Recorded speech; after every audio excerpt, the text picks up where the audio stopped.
Guys, and welcome back. So today I have 4 PSPs. They cost me $44. A 2DS, that one was also $40. We've got this 3DS, which looks like it's been through the ringer. That one was $56. And I've got a Game Boy Advance here, which was another $35. So all up, we're looking at $175 worth of broken gear here. Hoping for some fixes to get our money back. Is that always the case? No, not really. So let's start. First things first, Game Boy Advance. We're going to go right to left in that little order we saw there. So we'll start with the Game Boy Advance. Now, these are usually... Yep, got to see it before I said it. Usually got corrosion in them on those battery terminals from people leaving batteries in them or taking them for swims, all sorts of cool things that, can cause corrosion there. So we're going to have to open this bad boy up and find out what the go is, if it's just the battery terminals or if it's the whole board, and decide on what to do from there. And it's not looking pretty. I don't like the look of this at all. It's definitely not only on the battery terminals, it is everywhere. Probably all on the inside of that game slot too. I don't even want to look in there. Power switch is totally gone. Fantabulous. That is not good. Let's get it out, check the other side, see the condition of the screen and the connector. I mean, if the screen's alright, it might be salvageable if we get a replacement board. I believe you can get aftermarket boards that are blank. So as long as you move all the chips across, you've got a working board if everything on your board does work. So I might give that a shot because that'll probably work out cheaper than an actual board for one of these. Yeah, inside stuffed as well. Button pads just ruined. The chips themselves don't look too bad, so maybe we can go down that route with using the replacement board, swapping everything across. Look at that. The cable connector I think is okay. It's a little bit of a dark patch on top there, but it's definitely not pretty. I might shelve this one to the side for now, I think, and we'll get the chance to work on it later if I purchase another board. But that's just a time sink. That is going to be way too much of a rabbit hole. Next in line, 3DS, OG 3DS. So it definitely looks like someone's decided to stab this, which is absolutely barbaric. Let's see if it takes a charge. Get the amp meter going. If it takes a charge, the board might be fine and we can just shelf swap. Charging light, drawing amperage. Let's see if it boots. We've got a blue light. I see backlight. Okay, it boots. Well, okay. I'm going to see what I've got on the shelf, and if I've got the shell, we're going to go for the shell swap. Let's get the board out of this one first. I'm not sure if I'm going to salvage anything off the case on this. It was pretty rough looking. Don't know what goes through these people's heads when they decide to stab a 3DS, but anyway. Board itself, yeah, it looks okay. It's going to get all the components off it. Circle pad. We'll need to get the SD reader out too. Disconnect all the cables. That's all there really is to getting the board out on one of these. It's definitely easier to get the board out than it is to put it back in, just because of those ribbon cables. Kind of notorious for their ability to be a pain in the ass. I believe someone's opened this before, because that SD card slot should not just pull up like that. They're usually soldered to the board. But someone's been in this before, and that's never a good thing. Either way, it did still boot up, so we'll press on. I didn't have a blue shell to put it into, but that's fine. As long as it's a working shell, it should be. It's got this, got the top screen in it already, so we don't need to stuff about with that anyway. So let's get this bad boy out. Throw you to the side, Mr. Stabbed Console.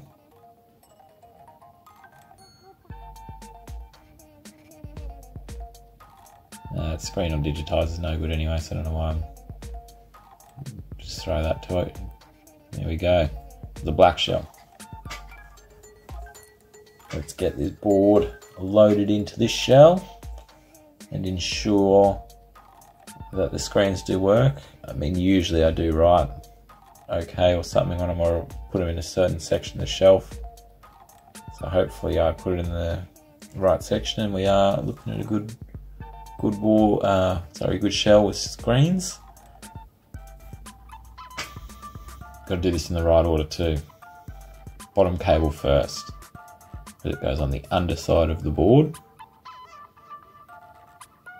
And this one's definitely my least favourite out of the three. If you don't get it in all the way, you will get the notorious blue screen flash pop.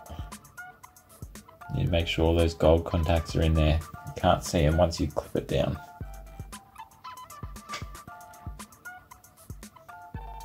Get that camera and all the other pieces in. That's for the speakers and the 3D. Also won't boot if you don't have that one in. Wi-Fi board also won't boot if that's not in. That's the important things to these.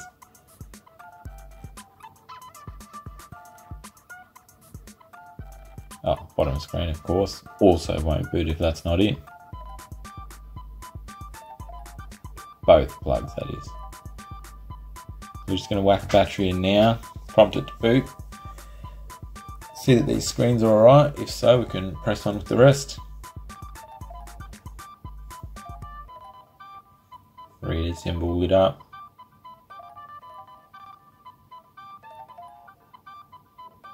Oh yeah. So you can see the cursor's going absolutely ham on the screen there. That's because we don't have the circle pad plugged in. So we'll get it all assembled. I need to make sure those shoulder buttons work before we go completely putting it back together. So our circle pad's in, so the cursor's not going ham. Let's give the L and the R a press. You can see there on the right hand side there at the bottom there, it is telling us which one we're pressing. So they both work, circle pad's good. Face buttons seem to be alright. Touch is working. Let's clean all these stickers off. I know people are sometimes mixed feeling about the stickers and removing them. You know, people think it gives it charm. I think they're ugly, but that's just me. Get this sticky residue off, and here we go.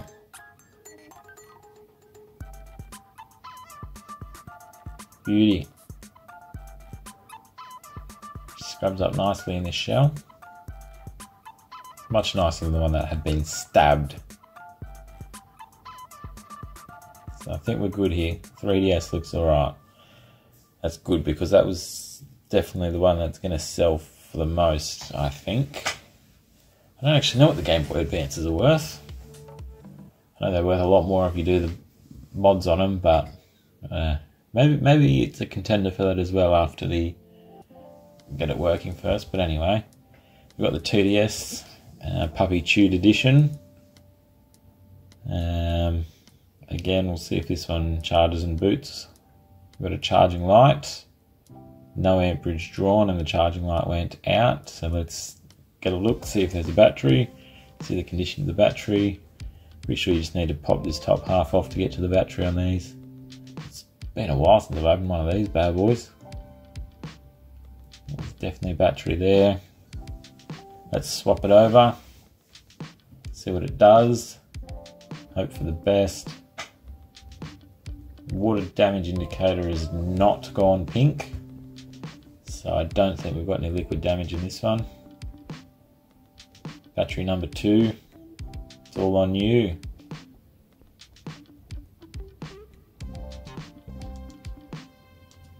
Let's watch this amp meter. Hey, there we go. Drawing amp. Oh, does turn on.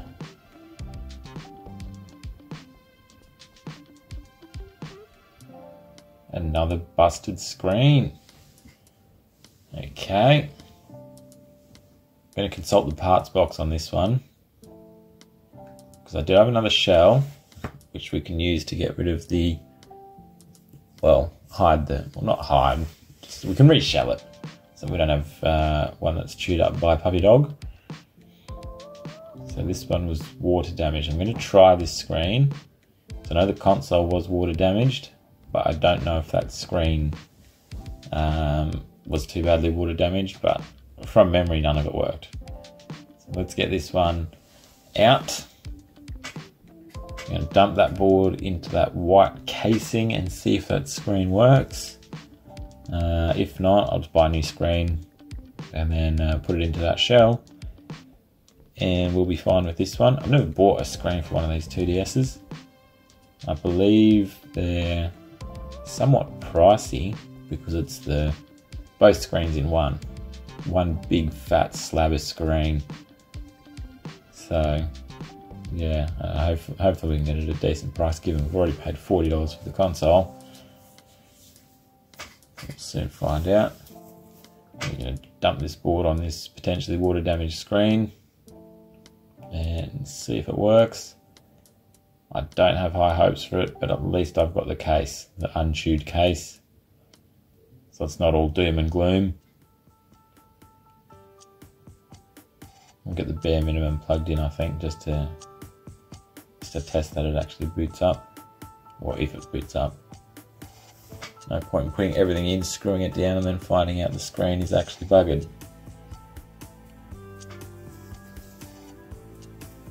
I'm gonna hold the battery in place.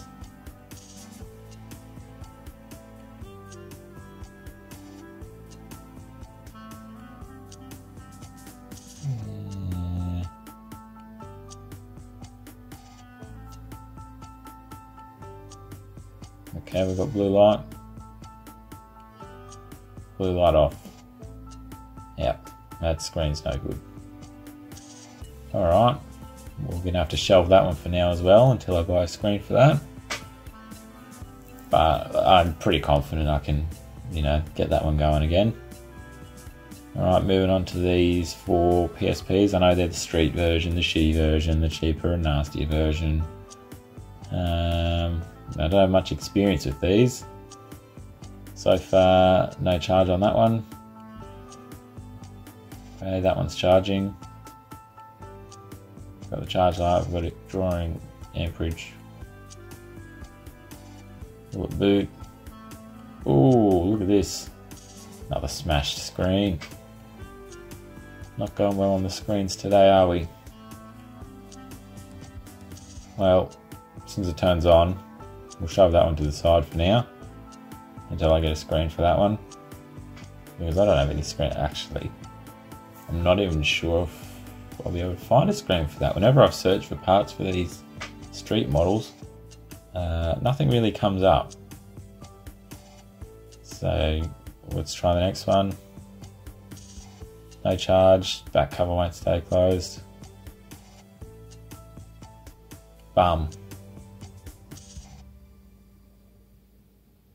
Won't boot, as expected. Alright, lucky last. Come on. Ah, man. That looks like it's been run over. Still no charge. Won't boot. We're in for a rough one here. Let's get the front one off. Front cover off. let's try and make our way to this board, because that's where we're going to have to start. That screen's smashed as well.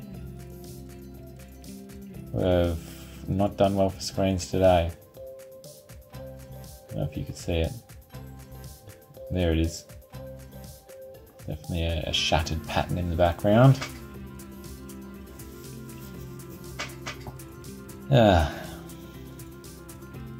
Well, pop this screen up and find the board behind it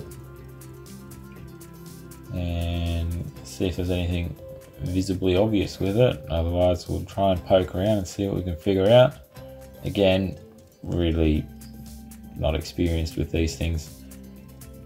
The only PSP Street I've ever had turned on straight away. It was just the UMD drive in it which didn't work, so look at that. It's a shame. Just going to test and see if we get any voltage through our wires here.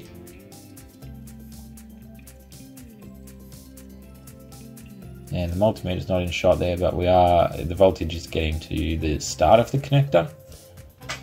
We're going to test the other side of the connector to see it's coming through the connector properly onto the board, which it is. We're getting 5 volts ish. So it's definitely coming through that connector. There's a little fuse above it by the look of things. We're getting 5 volts to the start of that too, so I think my best bet here is to get this board out. See what we can see with it. It's pretty small. Nothing glaringly obvious. I did some little tests around the board. This cap was coming up short, so we're going to remove it. Test the pads underneath and see if it still says short. Again, I've never actually done any board repair on one of these, so who knows if this is the right thing to do. But it's a place to start. Right, removing that didn't help. Poked around the board a bit more, found some more shorts over here at this chip. There was a metal shield on it which I've taken off, and all of those caps there on the right of this chip are also coming up short. So I don't know if it's that little metal chip there or if it's this whole, it's a chip on a chip, like, so that looks, it's VGA chip there. So we're going to try and take it off and see if that removes the short from the board. Once I take this chip off, I'm not getting it back on. I've never done a VGA chip, and I've got no way to kind of reball this properly either. And you can see there, with that chip removed, we're going to test that same spot. Diode's not coming up short.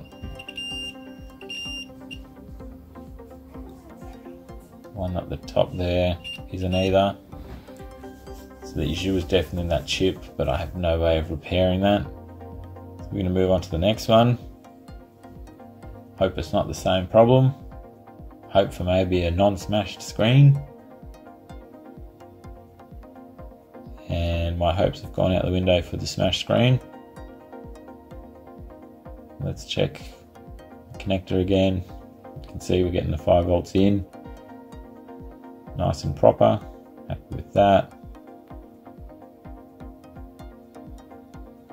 Now with that plugged in, that chip we were just looking at on the other one is getting extremely hot. Not a good sign. I'm going to assume this one's toast as well. Let's have a look. Coming up short.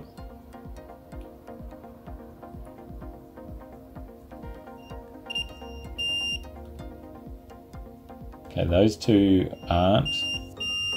That one is.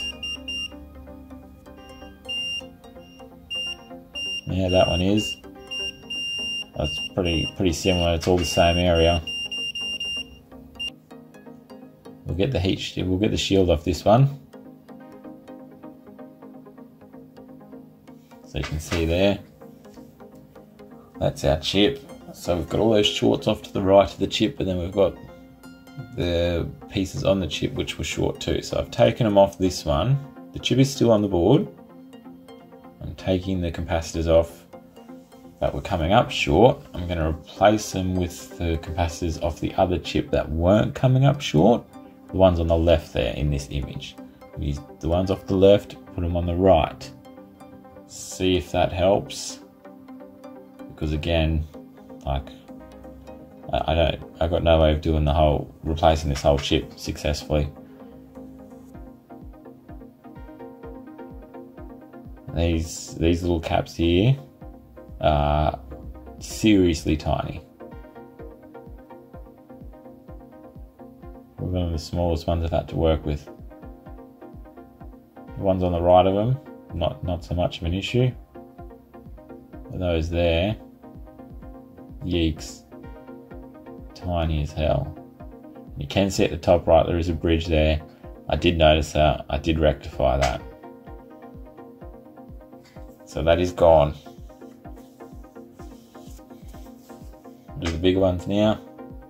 That black thing there is not a crack in it, it's potentially dog hair. I'm going to say dog hair. The old fluffy border collie gets dog hair everywhere. Lucky she's cute.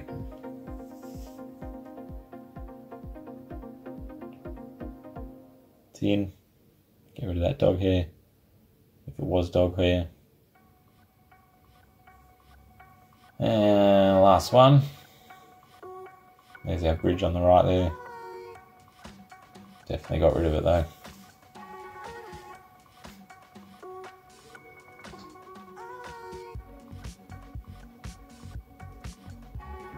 Straighten her up a little. Yeah, that'll do. Alright, and with all of them replaced, it didn't make a difference. So I've written on the board it's shorting out. So that's two of them doing that same thing now.